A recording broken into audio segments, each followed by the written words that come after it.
Tere! Võtame nüüd ülesande 3. Loodan, et teil 2 esimest ülesannet on edukalt tehtud ja vaatame lühidalt, siis annan näpunäiteid, kuidas ülesannet 3 lahendada. Lähme jällegi tekstitöötluse Word moodulisse. Valime, enne siin vahepeal näitan, et ülesande 1 ja ülesande 2 juures on juba sellised abivideod olemas. Nii, ja teen siis ka ülesande 3 ja ülesande 4 juurde, et oleks natukene abiks. Kõigepealt siis laadime alla ülesande 3 oma arvutisse. Ärge unustage siis, et ärge unustage panemast siis oma perekonna nime. Nii, paneme siis ülesanne 3 perekonna nimi. Nii, ja vaatame, mis siin vaja teha on. Ülesanne on siis, siin on jällegi 3 ülesannet nagu igal pool. Esimene ülesanne on siis teha siis koopia sellest tekstist, mis siin allpool on, siis kopeerime. Kuna salvestamise ajal kiirklahvid ei taha hästi töötada, siis ma kasutan siin seda lõikelaua menüüs olevat funktsiooni ja kopeerin siis siia selle teksti. Nii, ja ülesanne oli siis 3 võrdse laiusega veeruna panna teksti, märgistame teksti ära, valime menüü layout ja võtame siit veerud ja siin näete, on võimalik 2 veergu, siin on võimalik 3 veergu, aga ma tahan teile näidata, et tegelikult lähme jälle ühe veeru peale tagasi. Te võite ka mingi osa sellest tekstist ainult esitada siis 3 veeruna. Nii. Nii, ja näete, ülejäänud tekst jätkub nii, nagu oli enne. Ja teine oli siis 2 erineva laiusega veeruna. See variant on ka siin kohe olemas, kas siis parempoolne või vasakpoolne on kitsam, aga tegelikult te saate neid veergude laiuseid ka muuta. Siin on seal more kolum, võite ka rohkem neid veergusid teha ja igale veerule siis määrata konkreetse laiuse. Nii palju veergudest. Nüüd Wordi erinevad automaatväljad, päis ja jalus. Selleks on olemas kõige kiirem viis minna kas siis päisesse või jalusesse. Ma siin vahepeal näitan teile ka, kuidas panna sisse joonlaud Wordi dokumendis. See on menüüst View ja kui te klõpsate siin joonlaua peal, siis ilmub tegelikult see joonlaud teile siia ülesse ja vasakusse serva. No aeg-ajalt on vaja. Siin on ka võimalik tegelikult panna eriti objektide puhul selline ruudustik taha. Nii et sellised võimalused.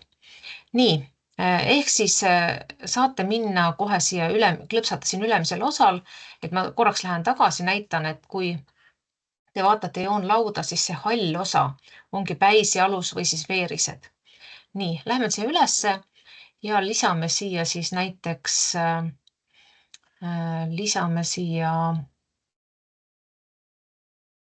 võtame header näiteks edit header. Siis avaneb jaluse ja päise menüü ja siit saab siis näiteks dokumendi info, näiteks autor panna või siis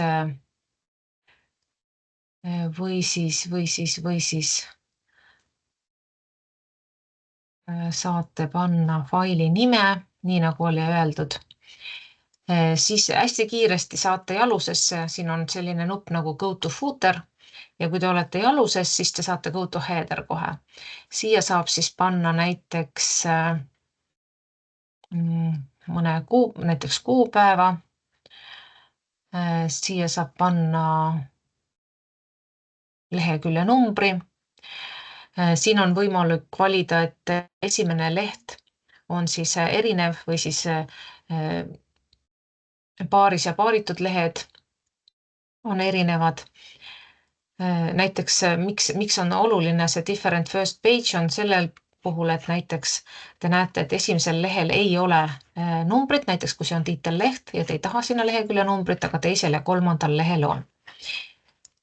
Ja siis on võimalik, lähen uuesti siia päisesse, on siis ongi see quick paths ehk automaattekstid, fields ja siin on siis võimalik tõesti, siin on võimalik näiteks valem kirjutada. Näiteks ma soovitan muidugi tabelite puhul kindlasti Excelit kasutada, aga põhimõtteliselt on võimalik siin ka Wordi dokumendis lihtsamate valemitega toimetada. Siin on võimalik nojah, ka näiteks faili nimi lisada, kas siis suurtähtedega, väikeste tähtedega, kõik esimesed tähed on suurtähed või siis nii nagu on pealkirja kujundus, nii et esimene täht on suur. Näiteks kõik suurtähtedega, siis näeb ta välja selline. Nii, see on siis Wordi väljad, päise ja alus. Ja kolmas ülesanne on siis hüperlingid ja kommentaarid. Siin on siis selline ülesanne, et tuleb avada kõigepealt dokument tekstitöötluse oskuse vajalikkusest, siis lisada hüperlink kolledži kodulehele, see on väline hüperlink ja siis ka dokumendi sisesed hüperlingid dokumenti algusesse, dokumendi lõppu, siis mõne alapeatüki juurde. Kontrollida, kas kõik hüperlingid töötavad hästi ja siis lisada kommentaarid, selline ülesanne. Kõigepealt avame siis tekstitöötluse oskuse vajalikkuse dokumendi. Nii, selleks ma lähen tagasi siis kursusele. Nii, lähme siia tekstitöötluse moodulisse ja siin on meil siis abitekstid. Võtame siit selle soovitud dokumendi ja soovitan selle siis ka kohe salvestada. Salvestame ta sinna meie Wordi kausta. Nii, mul on siin midagi olemas, ma kirjutan selle siis lihtsalt üle. Nii, ja hüperlinkide lisamine käib siis selliselt, et see on kõik siis menüüst insert, igasuguseid asju, mis on vaja lisada menüüst insert ja siin on kohe alammenüü links. Ja siit lisatagi siis insert link. Ja siin on vasakpoolses menüüs, te saate valida, kas te tahate mingisugusele kodulehele lisada, tahate selles konkreetse või olemasolevale failile teie arvutis või kuskil pilves. Kas te soovite selles dokumendis lisada lingi, tahate luua täiesti uue dokumendi või linkida emaili aadressiga. Me vaatame seda kahte esimest. Nii et võtame siis existing file. Nii, võime otsida seda faili või faili linki, aga võime siia ka kohe sisestada. Näiteks me teame, et tahame siis Virumaa kolledž. Nii, ja selle lingi te võite, nii, siit võib ka muidugi otsida. Võime valida minna sinna kodulehele, nii on lihtsam. Virumaa kolledž, võtame siit selle lingi, kopeerime, Ctrl+C ja nii tuleme tagasi. Nii tuleme tagasi oma dokumendi juurde. Nii, ja paneme siia selle lingi, Ctrl+V ja okei. Ja nüüd, kui te hoiate all Ctrl+klahvi, siis läheb see kursor sellise sõrme, välja sirjutatud sõrmega käekujuliseks, klõpsate siin ja teil avaneb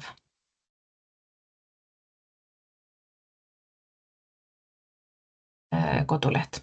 Nii, siin salvestamisega võtab kõik natuke kauem aega. Nii, nüüd dokumendi sees, nagu ma teile juba näitasin, siin on siis võimalik valida place in siis dokument. Nüüd automaatselt saab alati liikuda dokumendi lõppu, saab sellise lingi teha. Lisaks saab lingi teha konkreetsete stiiliga, nii-öelda pealkirja stiilide juurde, saab siis järjehoidjad panna. Nüüd selleks, et kasutada järjehoidjad, tuleb need järjehoidjad luua. Nii, et meie loomegi siis järjehoidjad, nagu me ütlesime, teksti algusesse saab alati liikuda, aga meil oli ka veel ülesanne, et see võiks olla noolekujuline. Võtame siit ühe noole. Nii, joonistame siia ühe noole. Nii, võtame ta mingiks, teeme selliseks. Nii. kopeerin samasuguse noole siia dokumendi lõppu. Nii. Nii, dokumendi lõppu ja nüüd paneme järjehoidjad. Järjehoidjad siis see tähendab seda, nii nagu te panete, kui te raamatut loete pooleli, panete kuskil järjehoidja ja mõte on selles, et te saaksite hästi kiiresti sinna liikuda. No näiteks teid huvitavad näitnimetuse. Nii ja add. Siis võtate näiteks teksti vormindamine teid kõnetas. Panete selle, paneme lihtsalt vormindamine ja add ja võtame kolmanda ka näiteks, vabandust, bookmark, kokkuvõte ja add. Nii, ja nüüd saate kasutada kenasti neid sisemisi linke, klõpsate objektil, valite siit insert link, place'in siis dokument ja lähete, mul jäi see lõpukoht tegemata, nii. Ja siin siis, siin näiteks võiks olla siis bookmark lõpp. Nii, lähme nüüd uuesti, lähme siia selle noole peale, lisame lingi dokumendi sees lõpp. Okei. Ja tekitame siia siis, paneme järjehoidjad ja tekitame siia siis kohe need lingid. Näiteks näide. Okei. Nii, siis paneme siia vormindamine, okei. Ja lisame siia ka kokkuvõte. Nii, ja viimasele noolele lisame siis lingi dokumendi algusesse. Nii, ja nüüd jällegi, kui te hoiate all kontrollklahvi, näete, liigute dokumendi lõppu, liigute dokumendi algusesse, liigute vormindamine. Nii, ja viimane ülesanne oli kommentaaride lisamine. Ülesanne on see, et kui teil näiteks tahate midagi konkreetselt selle kohta öelda, näiteks võtame siin hariduses ja kohe on teil new comment või insert comment ja kirjutate, mis te sellest arvate. Siia saate lisada oma mõtteid. Kas siis nii? Ja ongi olemas. Siit saate veel muuta, kui te tahate, siis peate jälle ära kinnitama. Siin on võimalik like panna teistele kommentaaridele. Nii et edukat katsetamist teile!